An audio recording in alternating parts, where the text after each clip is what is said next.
ఏ బాటైనా పర్వాలేదంట, సమయంతో సాగటమే మన సింపుల్ సిద్ధాంతం.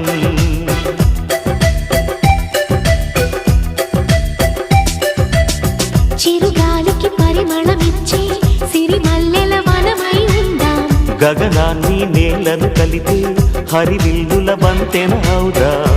ఆనందం అంటే అర్థం మనమందా, ప్రతి పూట పాటై సాగే హుషారు సరిగమలో.